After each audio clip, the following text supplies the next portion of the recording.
Thank you for joining me for Behind the Scenes. Today's guest is a gentleman from over across the pond, and I have been really looking forward to sitting down and talking to him and getting to know him better. He's funny, he's witty, he's gregarious, he is sexy as hell, and he is not afraid to speak his truth. So it gives me great pleasure to sit down with Mr. Drew Dixon.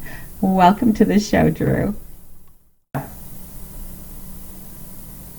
Hi. Hi. How are you? Good. Welcome to the show. I know. Thank you. Thanks for having me. I've been looking forward to this. So this is super exciting, and I know there's lots of fans that are looking forward to hearing about this and seeing you and getting to know you better. So this is going to be a lot of fun. A lot of fun. It's really great to have you on the show. How long do they have? Oh, well, you know, we'll cover it all and then some. So they can't say you didn't share it all or bear it all. That's already covered on Twitter, right? Yes, I think the bear part it's covered. So now it's to the share part. So that's even better. So okay. Yes. Sounds good. So let's just jump right into the questions. We're going to go right back to the beginning, where you grew up, and what kind of child you were, and just give us a little brief about Drew growing up. Okay. So I grew up in Birmingham in the UK, which is in the middle of the UK, and I had a good childhood. I mean, I was a swimmer growing up, so from the age of 3, my mum got me in the swimming pool, and I was still there come 16, and I was a competitive swimmer, so I guess that kind of gives me kind of like my how do I know? Your stamina? Gives you your stamina? There's that. I'm thinking of like my lust for working out, or I don't know, my motivation, my looking after my body and my health, and stuff. That's what I was trying to like pick out the air there, and my stamina. And I was a very creative. I was very colourful and bright, and I suppose a very happy child. Okay. So, from what I remember. So, and I have an older brother, and we were never really close, but we are now, which is good. We weren't close just because we just had different interests. I was the swimmer, I was the athletic child, and my brother was the gamer, and he would kind of sit in his bedroom all day and never emerge after playing video games. So, and you know, my parents did everything they could to make sure that me and my brother had, you know, everything that we kind of needed, really. So Awesome. So how were you in school? What was school like? I mean, no kid really likes school. I was a drama student. I did drama. I can't sing very well, and I can't play an instrument. No, I played the clarinet. That was it. I played clarinet for a couple of years. That's good. Now I blow other things. That's where you developed your lip.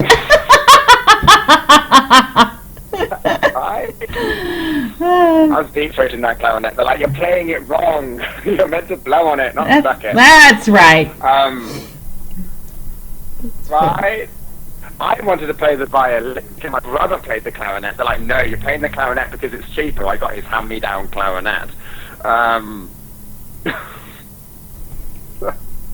Just how much of an imagination. My best friend, she played the double bass, and we tried to create an orchestra with just me playing the clarinet and her playing the double bass.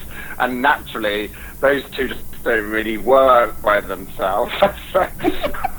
We were like 12.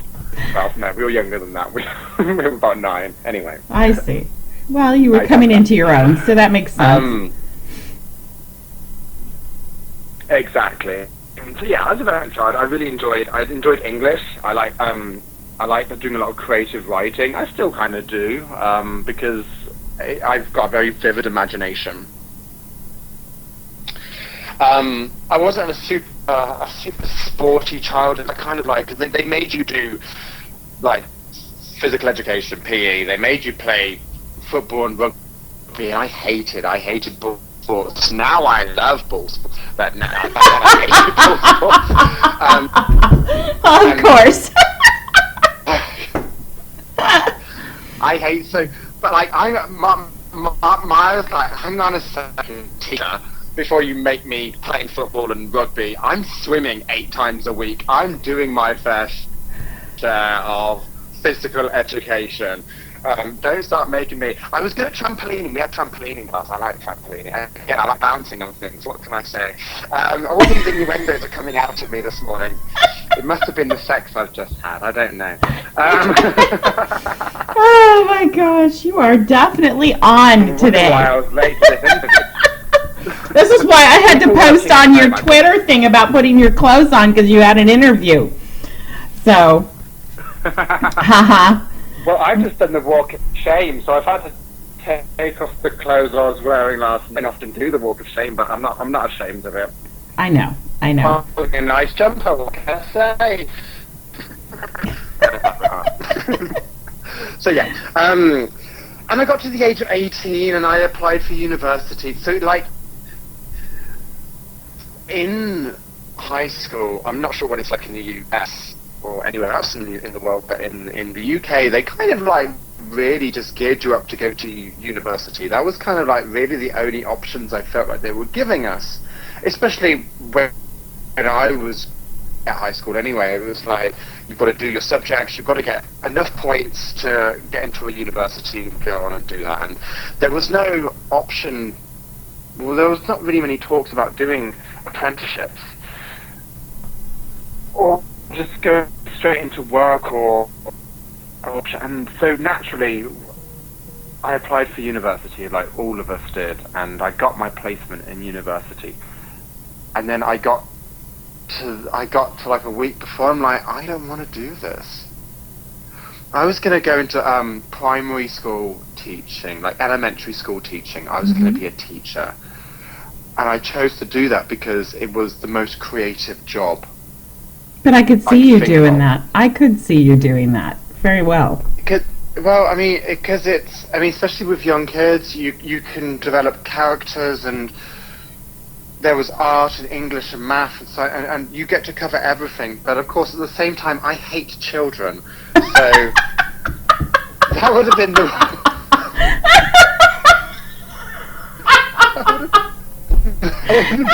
worst job for me.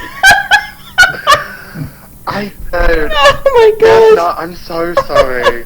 This is why I do porn. There's not a paternal bone in my body. Oh my goodness! Oh my You goodness! should have seen me traveling through airports during the summer. Now, come on. You got to take into account these poor children are being shoved into a little tube for hours to go and sit in a chair for hours with very little entertainment at all. Can you imagine back before there was iPads and stuff to entertain these children that they'd have to actually read a book? Or if they weren't even able to do that, there's not a whole lot to do on a plane for 8-9 hours, depending on how long someone's flight is. So no, you're not going to catch children in their best hour, because I can't blame them. It's boring as hell sometimes on flights. If you run out of things to do, you either sleep or you act out because you're bored. Or you go and take selfies in the bathroom. I was going to say, at what age is it appropriate for them to start doing that? I don't know. I'm not a parent. I don't know. I would definitely... What do you even mean? I don't take a single selfie in the bathroom. Certainly without my clothes on. No, I have no idea what you're talking about. Anyway, back to the whole going to school for a teacher. So I take it. Yeah. Anyway, naturally. Yeah. Go ahead. I chose not to go to university. And my parents were very supportive. They're like, that's fine. Do what makes you happy. Right. They've always been of that attitude. Do whatever makes you happy. And I kind of came to the realization that actually university will always be there. If I want to go into education later on in life, I will. There's no way to go and do it when I'm 18. If I want to be 40 or 45 or 50 or however, now I can do whenever I want in my life. Right. So tell me I about. worked in retail for 10 years. So you did what? I worked in retail for 10 Oh, well, that's all right. Yes. Retail's good. Somebody has to do it. Okay, Has to do that's it. skills. It's skills. Absolutely. Those shops don't themselves, do they? Those clothes that get chucked on the floor in a changing room don't pick up. No, they don't. It's horrible to go in there into a changing room and use one, and you've got clothes hanging on the walls, and then you're like, "That's not mine. I didn't do it." I hate that. Because you go in and you feel like you're going to be the one accused of leaving the stuff behind, even though you know it wasn't you. So it's horrible. It's horrible. So tell me about you coming out during, when did that happen? How did that go? And Yeah. I was 15. I came out young, I guess. I was the only one really in my year, and there wasn't really many of us in the school that had come out before me. I came to the realization that I was gay when I was 14. I said to myself in my bedroom that I'm gay. Even though you could look back and I was the campus child, I'm like, I was definitely born gay, but but I remember because I told one friend first and kind of tested the water when I was 14, and then we didn't talk about it for a while, and then it was so hard. There was no Grindr, it was MSN Messenger. That was the thing at the time, and like there was chat rooms, so there was like the kind of the dawn of like broadband type thing, and I remember being in chat rooms and finding people that I had no idea who they were, but I was talking because I had no one else to kind of really confide in, and so that's what I did. And then I remember speaking to someone in a city, so I lived in Birmingham, and this boy was living in Cambridge, so I mean these two cities were not close to each other. Mm-hmm. I was talking to him, and he was the same age as me, and he came out to his parents, and it was like kind of almost having to learn from him. And of course, being a swimmer, and I was swimming 8 times a week, and I would be in that pool, and that you have to occupy yourself. You're swimming up and down, up and down, up and down for 90 minutes, up to 2 hours at a time, and I'm in my head a lot, and I'm like, this is what I'm going to say to my mum. This is what I'm going to say to my dad. This is how I'm going to do it. This is how I'm going to do it. I'm going to do it after swimming. I'm going to do it after swimming. And I'll be sitting in the car on the way home, and I'm like, right, you thought about it, you've done it, you can do it. And I was too scared to say anything. Until a time came, and I was dating a girl at the time. I was dating a girl, and I dumped her on June the 12th, 2003. And my mum, after swimming, my mum's like, "Oh, how is she? How's your girlfriend?" I said, I've left her, I've dumped her. And she's like, "Why?" I'm like, "Because I'm gay." And it just rolled off the tongue. I'm like, "Thank you, Mum, you handed it to me." And of course it was, she was like, "That's fine." She obviously had to know. It was evident. Did you find it anticlimactic after all of your stress and angst, and how are they going to take this, and all of a sudden she's just like, "Okay, that's fine," and you're like, well, being drama queen now, I'd have been like, "What? That it?" Jesus Christ. I was expecting Peyton Place. No, it was a massive, this weight just falling off my shoulders, like just jumping that hurdle. Oh gosh, it was lovely. But then there was always having to tackle my father. My father, again, he's a very liberal person, but you have a different relation. Even though I was close to him, you just have a different relationship with your father, and I had to get my mum to tell him. So technically I haven't come out to my dad yet, so maybe there's still I might message him after. Dad, I'm gay. It might be time. It might be time. It might be time I come out to my dad. Exactly. Dad, by the way, I know Mom told you, but I thought I should say something. That works. Just to clear the air. So you mentioned you did retail. Just clarify. Yeah, just clarify it. So you mentioned you did retail, and you did that for several years. What else was going on in your life, and how did you make that leap from retail to porn? Actually, there is retail in porn, but retail to porn. Well, there is. I'm not going to lie. There is. For a store manager who wanted to also, you know, get himself onto a checkout conveyor belt and just wait for dicks to come down. I thought, well, I was perfect for that role because I've got experience with checkouts and scanning things. There you go. Not at all. I spent all my 20s in 2 very long-term relationships. So one from the age of 18 to 24. And then I was single for a couple of months, and this is when Grindr was a thing, and I was kind of like using it, but I wasn't using Grindr to like how it could have been to its full potential. I was just chatting to people. I'm like, oh, do you want to go on a date with me? I'm like, what's a date nowadays? Anyway, and then I met my second boyfriend when I was 25 through to 29, which was obviously even more serious, and so I was very vanilla. I lived in this vanilla lifestyle. So my first boyfriend, who I dated for 6 years, 18 to 24, he left me because I was too vanilla. If he only knew now what he should have known then. Well, I think you'll find he does know. So, big mistake. Huge. Huge let go. Okay. Wow, I mean, but this is it. I was this is like I say, I lived a very closed lifestyle. I was living in the country. There was, honey, you were 18 too. You were 18. I mean, you don't know everything at 18.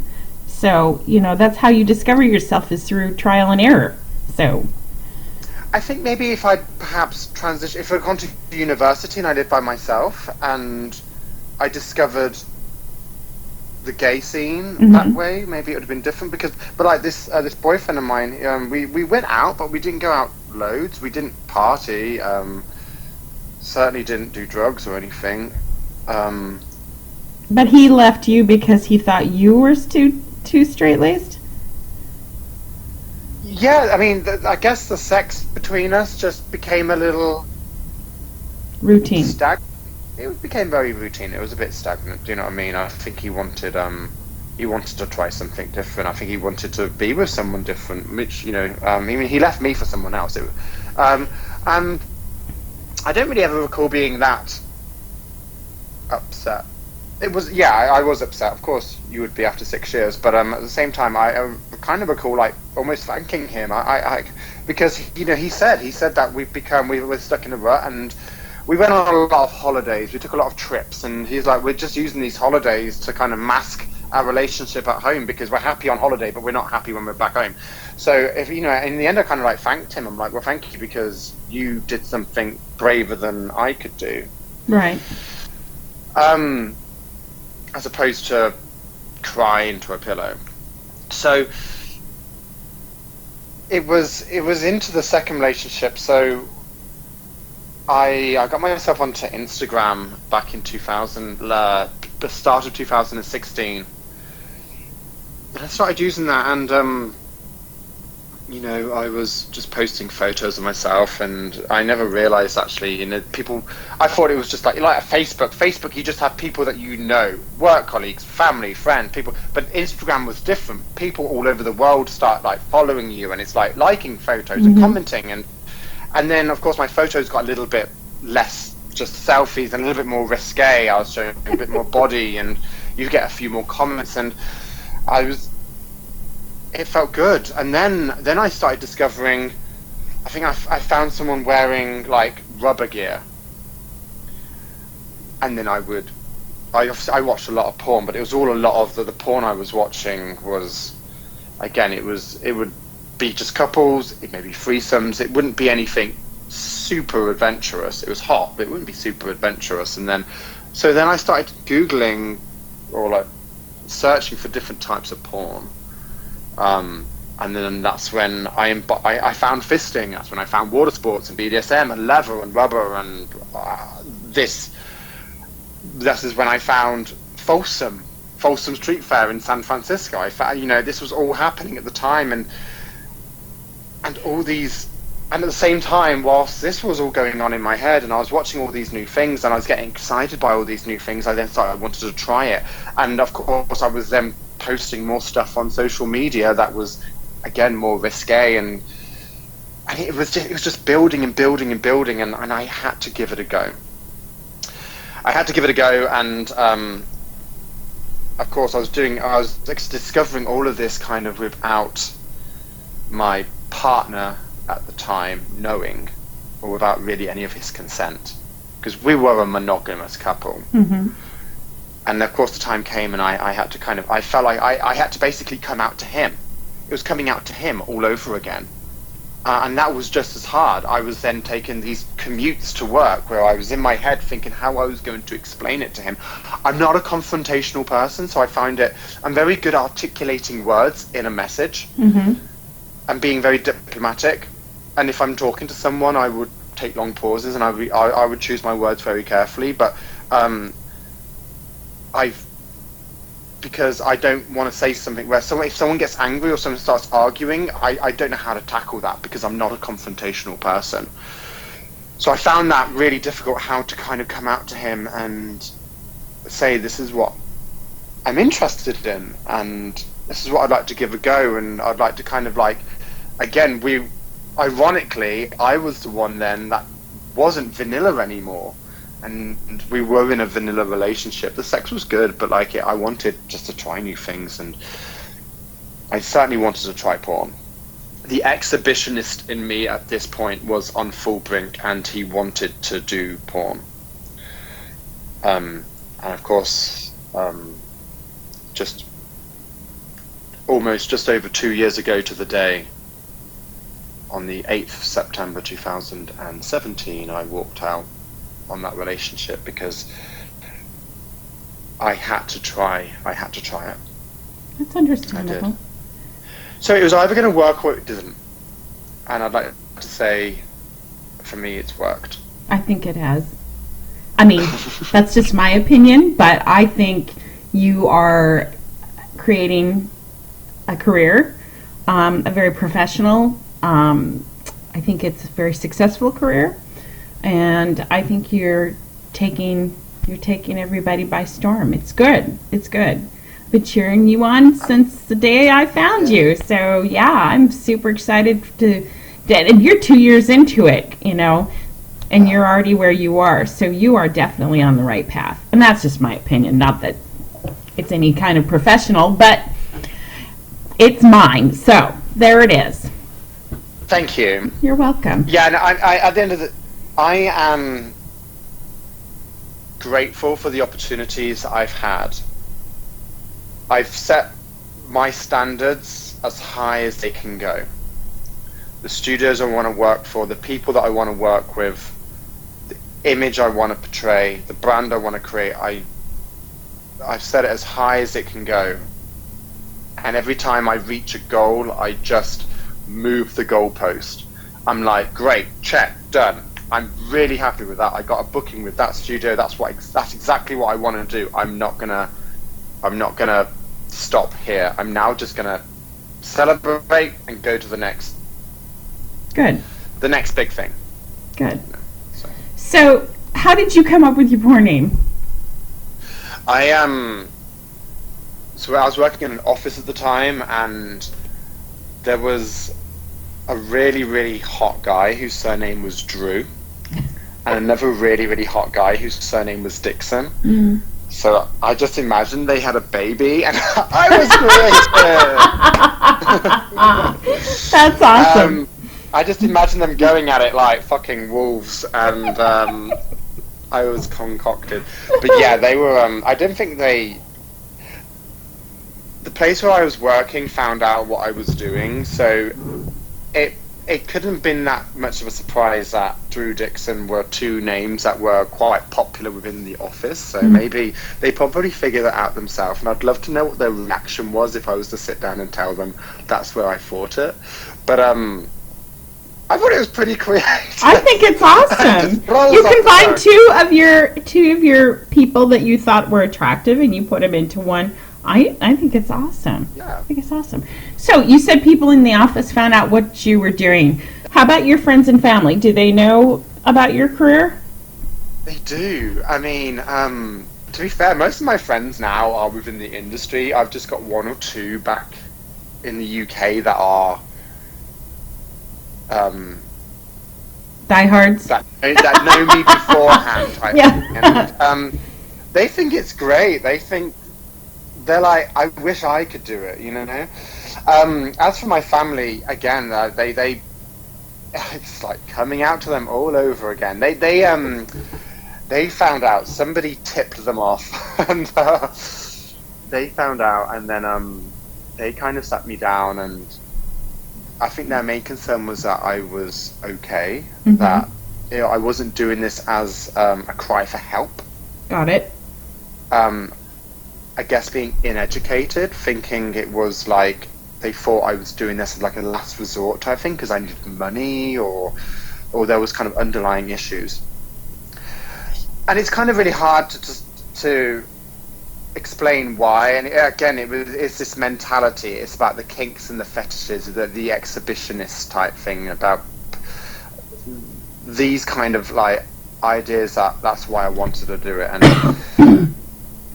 now the support from them is just I mean, I don't have a big family anyway, but with my brother's straight, and he's just proposed to his girlfriend, which is lovely. And the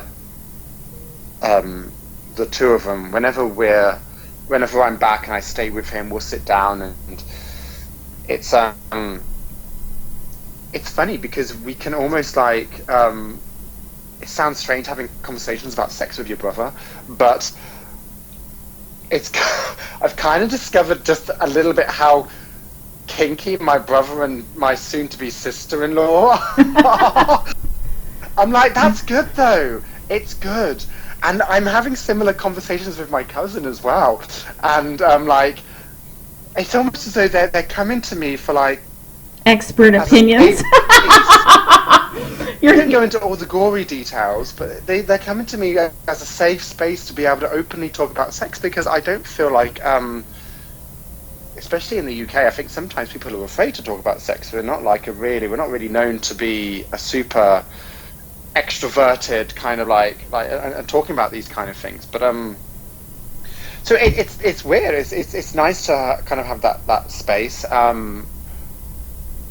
And my mum's just like, she's really pleased, because if she knows like that I want to work with certain studios and I want to work with certain people, and she'll be like, if I do get a booking with someone that I've been working on and working towards for a while, and then I'll tell her, and she'll be like, "Oh, well done," type thing. And she just wants to make sure that I'm traveling well. I'll tell her, "Oh, I'm getting on this plane, or where I've landed, and I've got this booking and I'm doing that, or I've been nominated for this award," and it's So she's supportive. Nice. She's very supportive. She just wants you to be safe. That's understandable. Totally understandable. Yeah. Totally. So you mentioned, your parents' reservations and stuff like that. So I'm just going to segue into this question. What do you think the biggest misconception that people have about the porn industry is? Because obviously that came up in some form of conversation that you had to have when you told your parents, because they had an opinion of it, or what they had figured was what the industry was like. So what do you think you've run into that's the biggest misconception?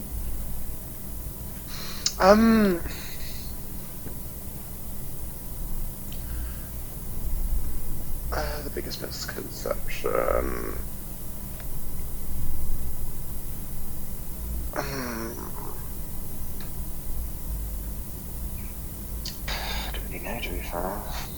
Let me think about this one. Okay, we'll come back to it. We'll come back to it. Just keep it at the back of your head.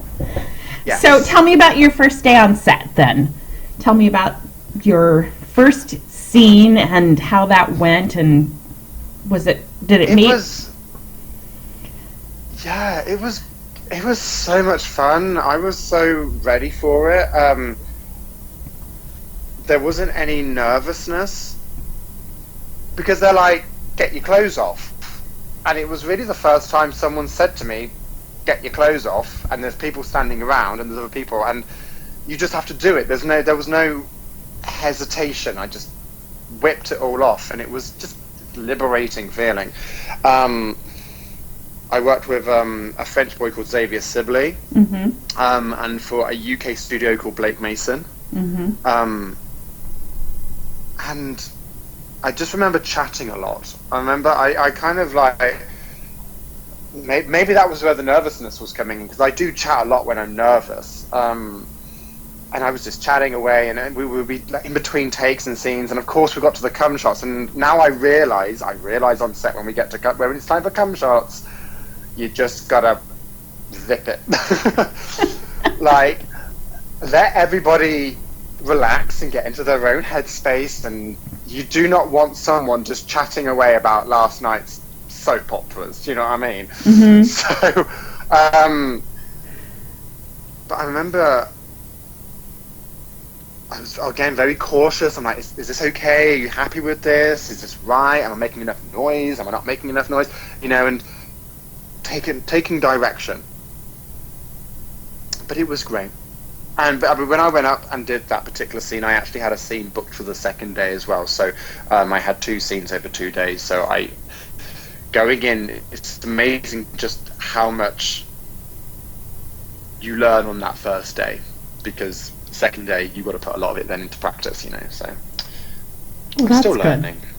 Well, everything's a learning experience. Every studio has a different way of doing things. So yeah, I can see where that happens. So what do you think is your favorite part of your career so far? What are you enjoying? I love all the dick. Who doesn't? I feel like there's so many parts. I mean, I really value the travel, because I'm not a super materialistic person.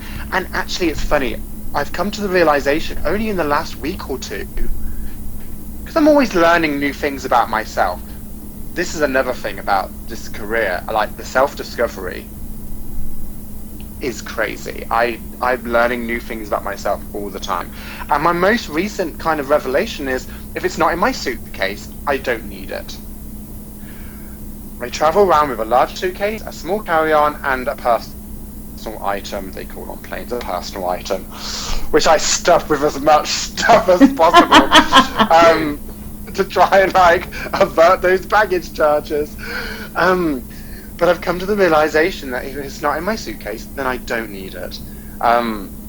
So it's really allowed me to strip back just how materialistic I need to be. So therefore, I value the travel. I value being in new places. I value meeting people. I know I spend a lot of time on social media, but at the same time, I do, when I'm with someone or in an environment where I'm talking to someone, I want to invest in that.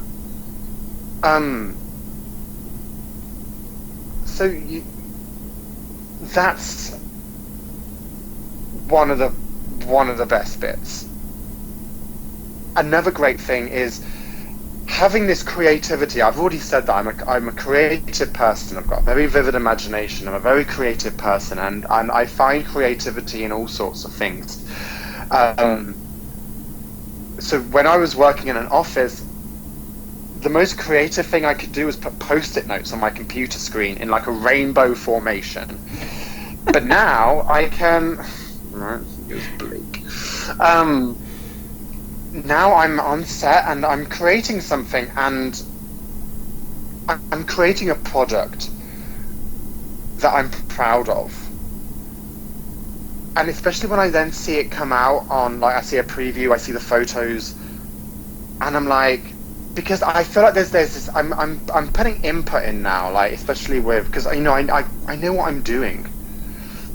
So I can suggest something to the director or to the camera crew or whatever. It either works or it doesn't. I'm not trying to take over the whole thing, but, like, I want to bring something new to the table with all these different studios, something elevated, something bigger and better,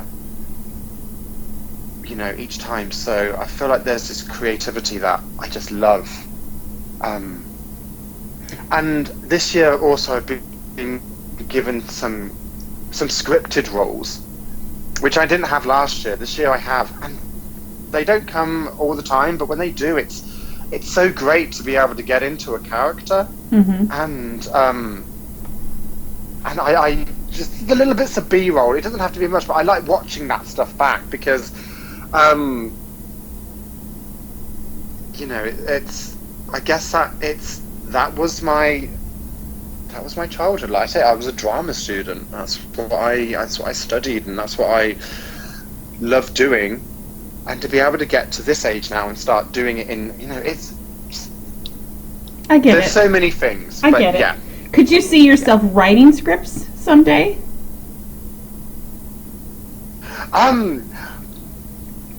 Maybe I have. Oh. Maybe I've already written one. Oh, really? Maybe I've already started on the second. Oh.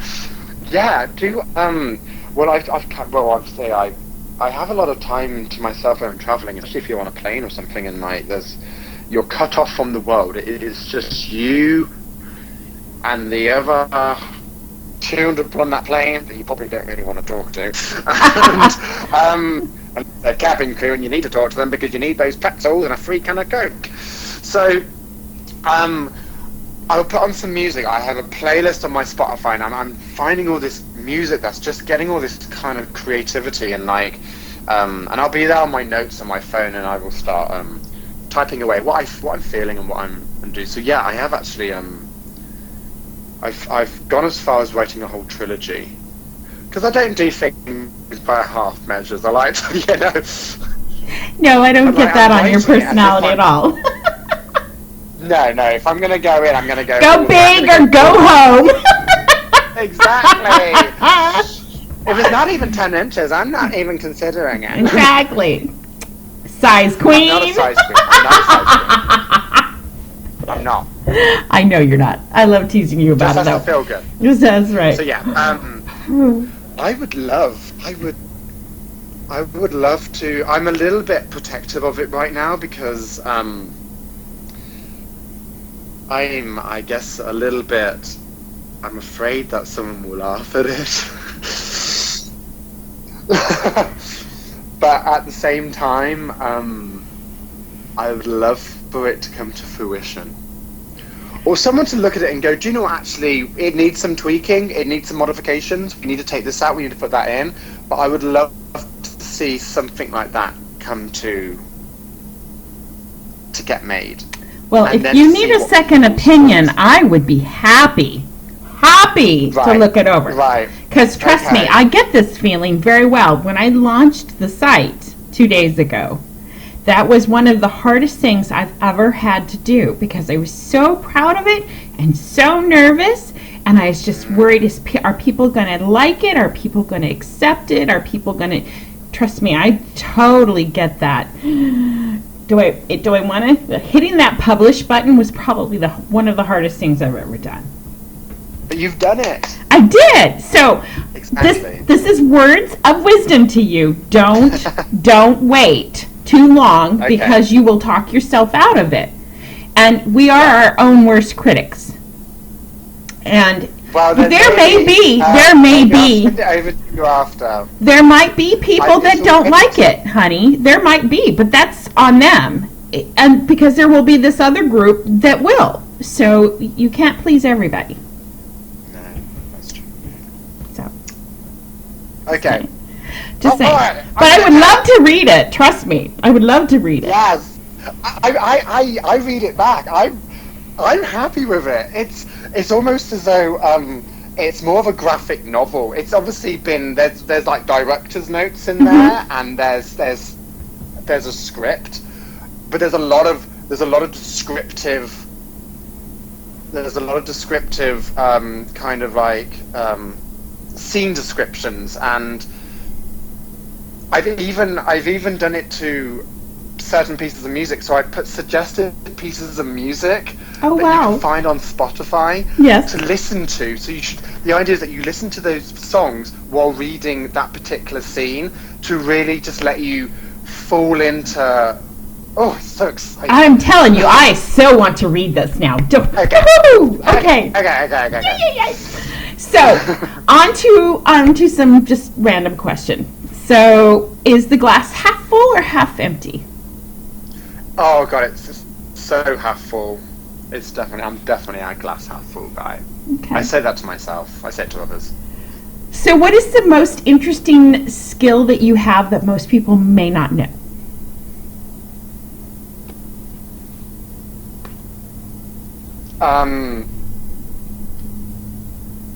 People may not know a skill. Talent, I'm skill. trying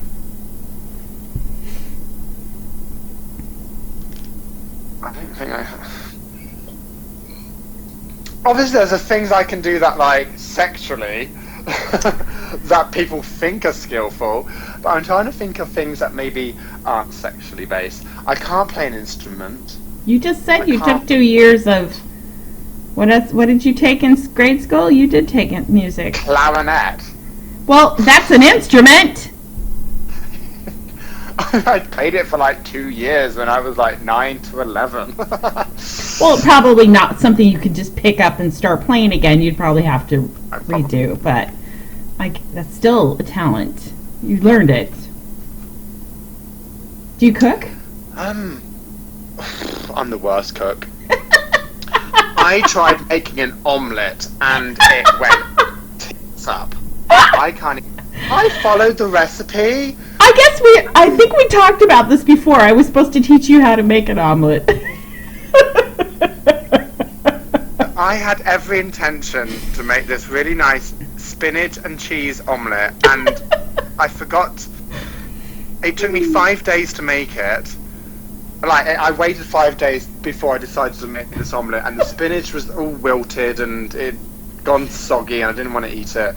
And then I was at my brother's house. I couldn't find the cheese grater. He was out of town. I couldn't find the cheese grater, so I just put cubes of cheese into it. Your face. You're like, what?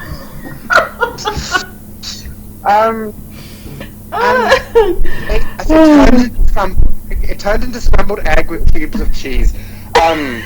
You should. Oh my god! I need to send you a picture of a cake that I baked last year. Okay. So I baked cake, and it started off okay, but I didn't have any scales to measure things, so I was just guessing the measurements. Oh, this wasn't a box cake. You made it from scratch? Yeah, I bought the flour and the sugar and the icing and butter.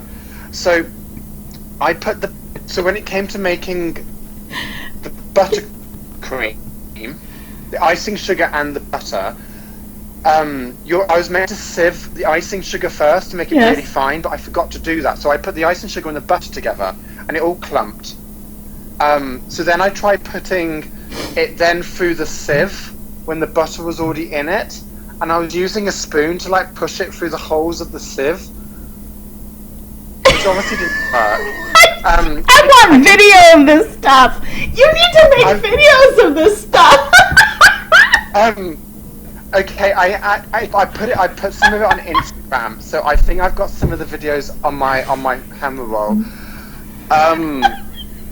I didn't have a hand mixer or a mixer at all, so I was mixing everything by hand, and it was hurting my hand, and then I got bored. So then I just kind of slapped it on. So I tried spreading it. So, We're gonna start calling you the Julia Child of porn. I tried putting the cake and the cake was still warm, and what it was peeling up the sponge. God, I have photos. So you've seen Oh what do my you call it God. here? It's in the UK, it's the Great British Bake Off. You Yes, I've seen a couple episodes of it. Yes.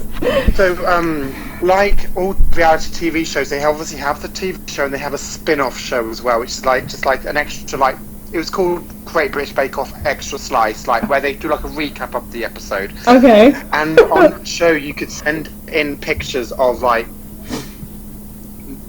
bad made cakes type thing, and I did actually send the photo in, but it never actually made the TV show. I would be so good on Nailed It because I would do such a bad job. Can I suggest next time, sweetheart, start with a cake mix. It's already pre-measured. You just pour it in the dish, you add the eggs and a couple of cups of milk. Everything else is already pre-measured. It's already in the cake mix. Because, you know, I think you're wonderful, but you're not ready for the Kentucky Derby of cake making. You start at the beginning and do like the little race first, and then you work your way up to the big race. It was meant to be a simple birthday cake, but I couldn't find a birthday cake recipe, so I found a Victoria sponge cake recipe, and I made Sponge two of cake? them. Sponge cake is one of the hardest to make in the whole world. You're funny. Next time, buy a cake mix and a jar of the frosting, and you would have been totally done. The thing, it was meant to be someone's birthday cake, so afterwards I left it there, and then I went out to the shop and bought a birthday cake. You didn't try to pass that off as yours, did you? Did you? No, in all Okay. fairness, the birthday cake I bought from the shop was really dry and mine was quite moist. Well, that's because you had a lot of butter. Honestly, I'm gonna... So what I'll do, I'll find you a picture and I'll send it across, and if you want to put it on like some sort of footnote or something, you can... People The can, cake? The cake? You have pictures of the cake? I'll take it. Definitely. yeah, Oh, that is I'll- funny. I'll find- So, Anyway, yes. coming back to that, do I have any skills? No. Okay. Well, we'll have to learn some. Maybe next time you can say, I know how to make an omelet. That would be so good. That would be so... I'll figure it out. Mhm. I'll get around to it. Well, if not, we can just do one of those video chats, and I'll walk you through doing an omelet. How's that? Okay. How's that? Okay. That sounds good. All right. Okay. So what would be your ideal dream vacation? What is something that you really want to do? Where to go? What to see?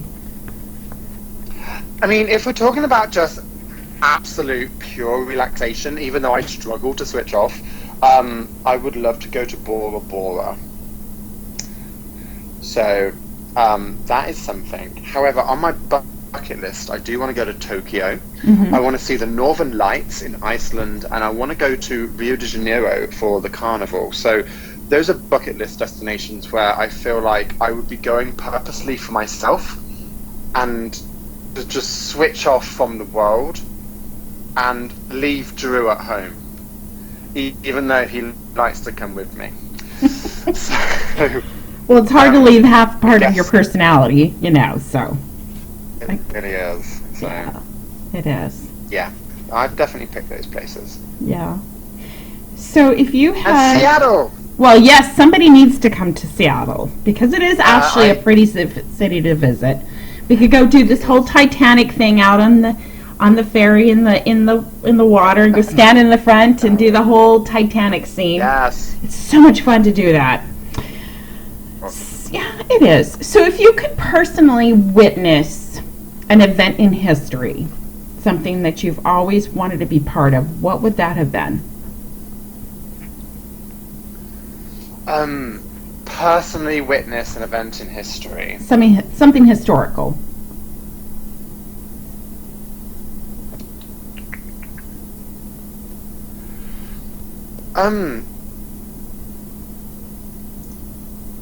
I don't know why I've just thought about this, but I think I would like to... Oh, it sounds really morbid now. Go, you know, like World War One and like the men going over the trenches. I think what's triggered that is because there's been a lot of documentaries recently, and I think someone was watching it on the plane yesterday, a recent documentary of old footage of World War One, and they've turned it into obviously like a colour. It's been colorized, so it's like you can see it in full color.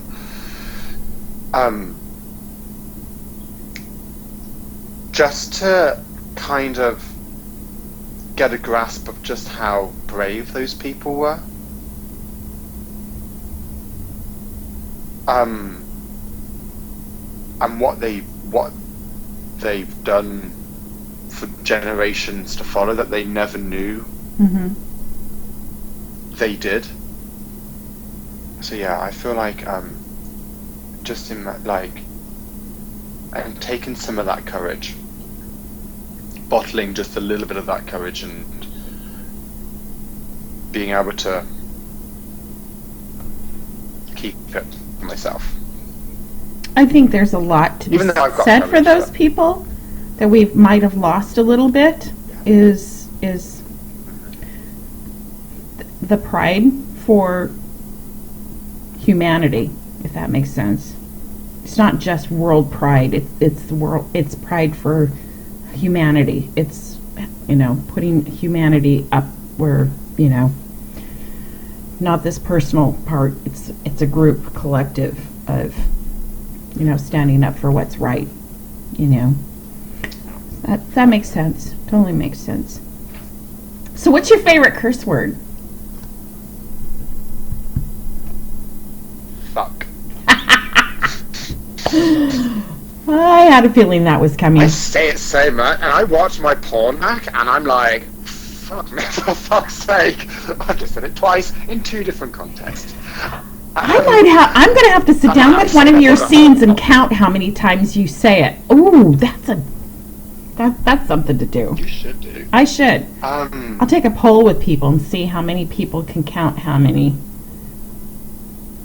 Which was the one I was watching my masculine scene with Marcus Cage, and I think it was that particular scene. I'm like, stop saying it! Say something different! Ooh! Like, I don't know. Golly gosh, that's wonderful! Like, oh, fuck. Oh, fuck. Oh, fuck, yeah. Well, it kind of fits everything, you know? It is hard to come up with a different word. Like, oh, golly gee. Oh, golly gee. Oh, golly gee. Stick it in. Oh, golly gee just doesn't fit for that. It really doesn't. It really doesn't. I just say, fuck, for fuck's sake. Fuck's sake. Fuck's sake. Okay. For fuck's sake. Yeah. So, if you were a new addition to the crayon box, what color would you be? And what would it be called? Yellow. Yellow, and what would it be called? Pardon? What color? It's yellow, but what would you call it? Oh, I've got to call the colour.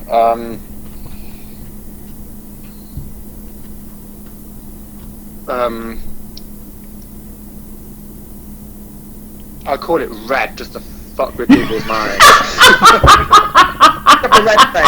No, the other red crayon.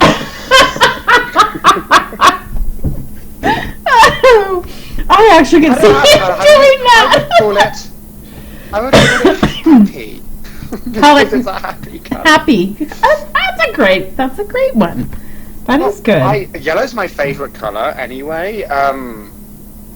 Oh look, I've got right here just a yellow harness.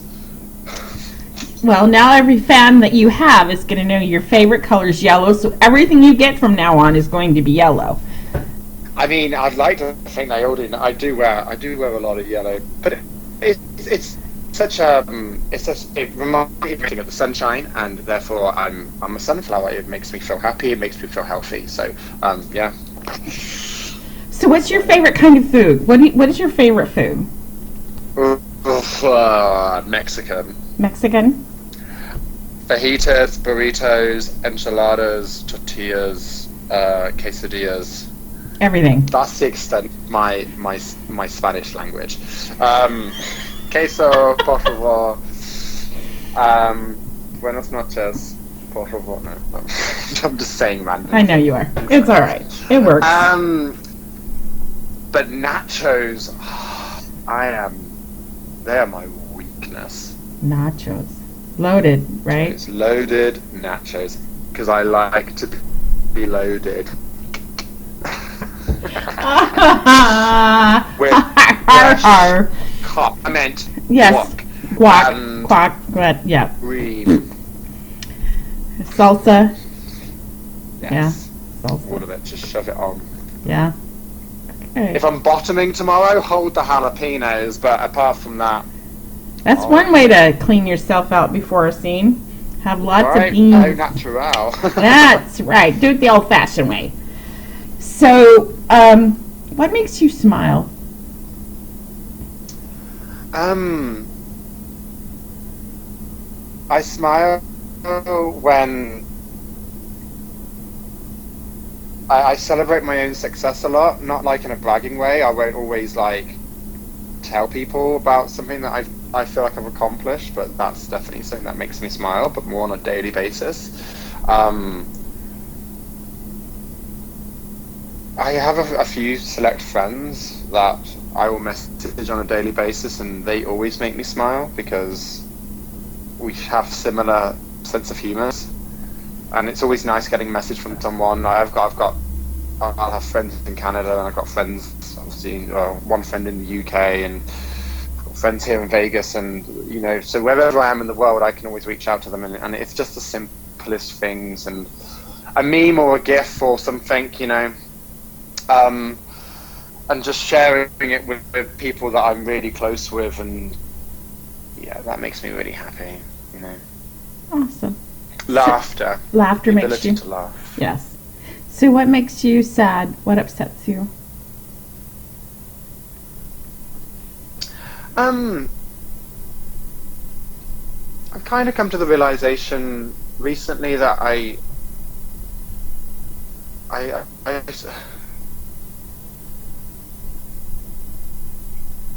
worried that I'm not going to fall in love again. That makes me sad. I know that sounds ridiculous. No. And we all have our fears. We all have our... Yeah, I mean, this is me being super vulnerable right now. Oh. I said that out loud before, but I have thought about it a lot over the past couple of weeks and months, and at the same time, I'm not actively looking for a relationship. So that's one thing. It's not that I'm looking. I'm not dating. I'm not going on dates with anyone. And that's fine. I'm happy with that. It's not as though I'm sad being single. I'm happy being single. I love being single. I feel liberated being single. But it's when I see couples in love, and I'm like, I do not know how do I get that? How do I let my body? It's letting my body go and just breaking down walls and being myself. And so, like, an example would be like in my previous relationship that I walked out on, that I discussed before I came into porn. There was so many romantic gestures, just like little tokens of affection, that you would just naturally do. Nothing was forced because there was love. And I don't, at the moment in my life, I don't feel that inclined towards anyone. I don't feel like I want to give anyone in particular those little tokens of affection behind closed walls without the cameras looking. And so that's what brings on this worry that why I used to be like that, but I'm not now. Because you're not ready yet. Changed, but you're not ready again yet. You're still learning who you are. You're just discovering another facet of who you are. When that's all done and you're ready, then you'll be ready. Period. Yeah. I get what I'm you're saying sure- though, because you think, Yeah. I get it. But you'll get there. So like just letting loose and just is it a trust thing? Is it trusting somebody? Is it what is that? What's going to happen between me and someone else that's going to spark and bring back that romance, that urge that I had The right person. years ago? The right person. Yeah. And I guess maybe because I'm not looking for that person. If I was looking, but at the same time, I also believe in fate. I don't feel like you should be looking for people. Like No. my last relationship, I wasn't actively looking for that person. We just found each other, and I do believe that people will just, let's say, people will come into your lives at a certain time for a reason. So You already have the answer to your question. You just said it all. When the right two people, which you're one of them, find each other, that's when it will happen. Right now, you're not that person yet. You're still developing you. So enjoy that. Enjoy your journey. Yeah. I know. Enjoy your journey. I will. And this is not to downplay what you're feeling, because trust me, we all have those thoughts in our head. Should I not be doing this? Should I be doing this? What's wrong with me? Why am I? It's human nature to second guess ourselves, and then we sit there and go, "What am I doing? I got better things to do than sit here and Yeah. Yeah, it's good. It's good. So if you had an autobiography written at the end of your life, what would you want it called?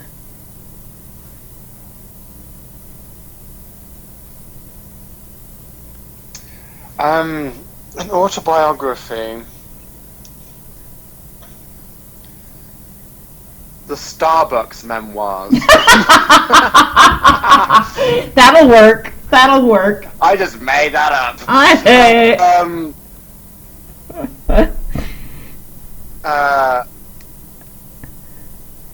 Drew Teeny, A Cocktail of Life. Ooh, I like that.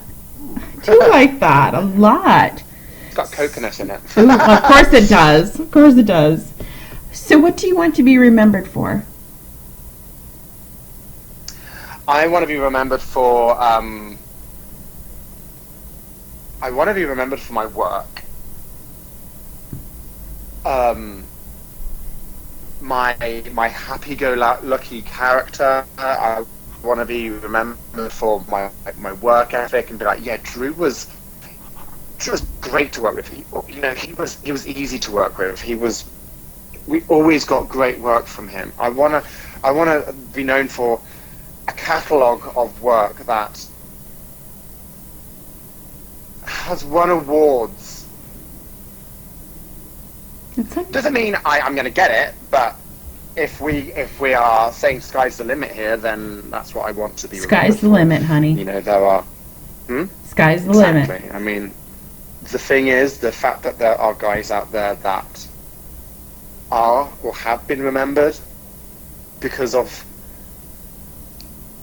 their work and their personalities. So therefore, if they can do it, then so can I. Yes, you So can. I will keep working towards it.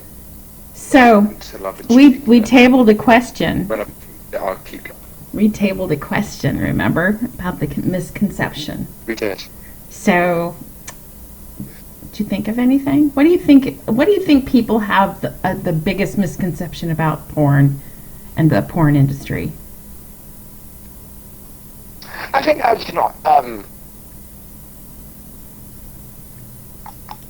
people think we are. I think people forget that it's a work, it's a career for us. So and in particular for me, it's, as I said, I've already discussed it. It's an art, or it's for me, it's creativity. It's about, I say, going in, not just having sex, but creating a product, something that's sellable, marketable, looks great on canvas, something that fundamentally the people at home are going to enjoy watching. So I go in with that attitude. People forget that. So,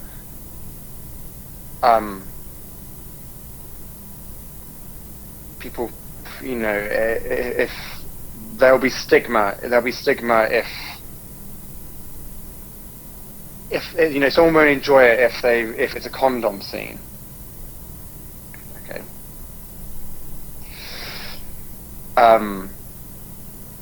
They forget that it's what the entire product, I suppose, it is itself.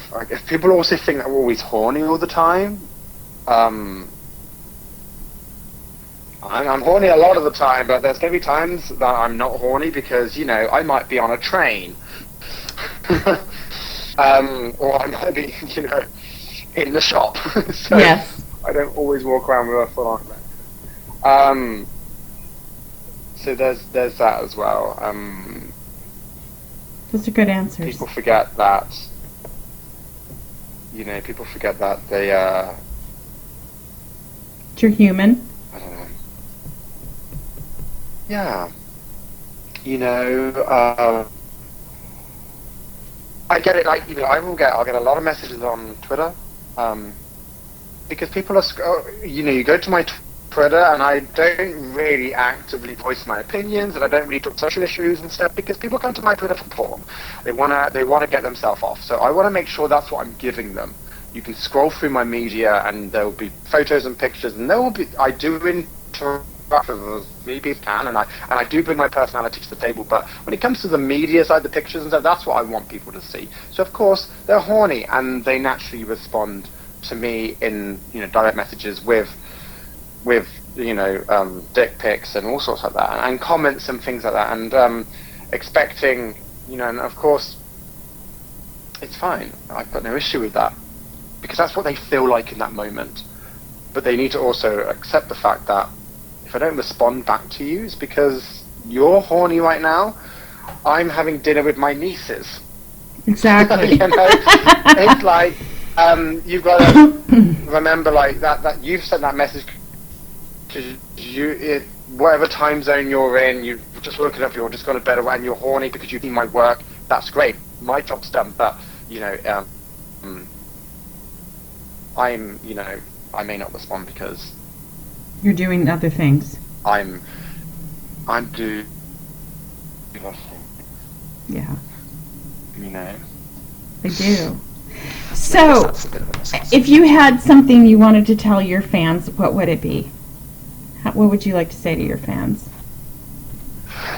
First of all, I would like to tell everybody,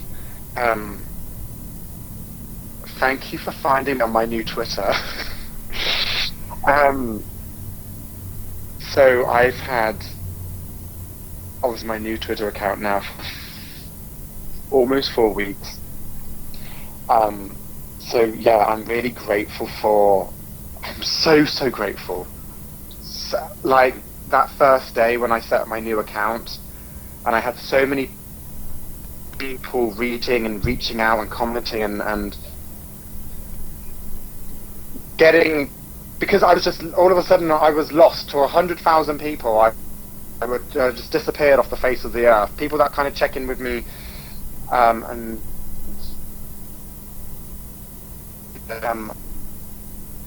so just thank you for following my work. I've got so much great stuff coming out. Like, the stuff the stuff I'm releasing now, I love. But the stuff that's gonna come out, I love even more. I'm so proud of it. And I really feared that people were gonna not see it.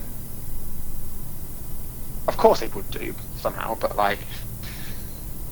So yeah, I'm so happy, and that people Have found you again. support me, and yeah. So yeah, it's just a lot of love, really. Everyone who's supported me now from day one, people who've just finding me, and people are watching my stuff, people who are buying my stuff. And then there are those occasions I get to meet people, you know, if I'm working an event, or there's the odd occasion people will just find me in the street, or I might be at an airport. It's happened before where people have come up to me and they just knew who I was, and it's like, I will always, if someone approaches me, I will always make time to speak to them. Nice. Because we live in the real world. We do live parts of our life on social media, but I'm going to engage with you much, much more in person than I am going to on Grindr. Because I like meeting people. As I said before, part of the joy of my job is meeting new people. So I'm not really meeting you on Grindr, I'm just talking to you. But if I see you, I always encourage people just to come and say hi, because I will invest time to talk to you. Nice. So, speaking of which, where would we find you on social media? Where is Drew now? Okay, awesome. So on Twitter, I am Drew Dixon XXX. I think that's either my previous one. Drew Dixon XXX. And on Instagram, it's drewdixon.official. And you could probably find my phone number in most toilet stalls across along with my business rate. Oh my God, you cracked me up. And you'll also find me, and every Sunday you'll find me at church on my knees. Yeah. Church of what? What was that? Church of what? Yeah. The Church of Cock. Church of Cock. Well, it starts with a C, so I can understand that. Yeah. So, Drew, thank you very, very much for sitting down and talking with me today and sharing a glimpse into your life and you and everything. I really do appreciate it very much. And I know the fans are going to love getting to see you in all your glory and everything. So I know you're at least I know half naked. So give it today's. I've got a jock strap on. Do you want to see it? Oh, sure. Why not? Let's see. Oh, hang on.